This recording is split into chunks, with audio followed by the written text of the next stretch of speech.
Ce sont deux groupes politiques différents. C'est un groupe différent et voilà, on est ensemble dans le front de gauche. Aujourd'hui, c'était la deuxième étape de la signature d'accord avec nos partenaires, donc avec le Parti communiste, avec les alternatifs. Ces accords nous permettent, j'allais dire, en même temps de signifier le travail qui a été fait pendant 6 ans avec Valérie, avec Pablo, avec les autres camarades du Parti communiste, de pouvoir les ancrer dans un bilan qui est commun, dont on sait qu'il y a des résultats positifs, qu'il y a aussi des choses à améliorer, et en même temps de pouvoir se projeter dans l'avenir, c'est-à-dire de construire ensemble un projet qu'on veut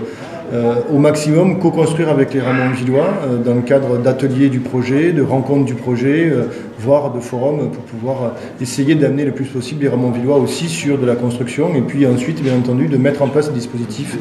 et les outils nécessaires pour faire en sorte que le projet qu'on présentera, s'il est approuvé par nos concitoyens, et bien demain il puisse être suivi par eux aussi. Les communistes ramonvillois,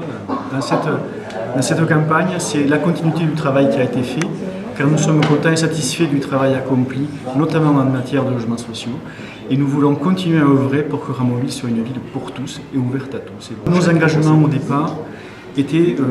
d'arriver à 20% de logements sociaux, alors que Ramonville n'en comptait que 13%. En regardant dans le rétroviseur, nous voyons que cet objectif est atteint. Maintenant, pour l'avenir, il faut accompagner ces nouveaux arrivants, il faut les accueillir à Ramonville, il faut leur apporter tous les services publics auxquels ils ont droit, auxquels ils ont besoin, pour qu'ils se sentent bien et qu'ils vivent dans cette ville, pour que cette ville soit vivable, ne soit pas un dortoir. Donc justement, nous voulons nous engager pour pérenniser tous les services publics locaux, voir s'il y a des besoins de nouveau, voir quels sont les besoins en matière d'équipement, et pour que Ramonville soit une ville positif fait que c'est évident qu'il faut travailler sur la continuité, sur le long terme, et il ne faut pas lâcher les actions qu'on a enclenchées, et il faut enfoncer le clou et insister et développer encore. Ensuite, en termes d'écologie, on a assez, nous, qu'on caricature le travail sur l'écologie à travailler les pistes cyclables, diminuer le nombre de voitures sur la commune. Ça va bien au-delà de ça, puisqu'on parle de développement durable et même de développement supportable. Du coup, il faut travailler ça de façon complètement transversale et agir sur le bien vivre ensemble et reprendre l'idée d'écologie à sa base, c'est-à-dire sur les gestes au quotidien, sur vivre dans une commune, vivre sur un territoire, comment on circule, comment on travaille, comment on se respecte les uns les autres, comment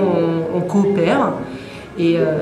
voilà, comment on est logé, et ainsi de suite. Après cette deuxième étape de signature avec le Parti communiste et les alternatifs, il faut qu'on se projette aussi dans l'avenir, c'est-à-dire les autres partis de gauche qui pourraient venir avec nous. Donc, Europe Écologie Les Verts, et enfin un parti de gauche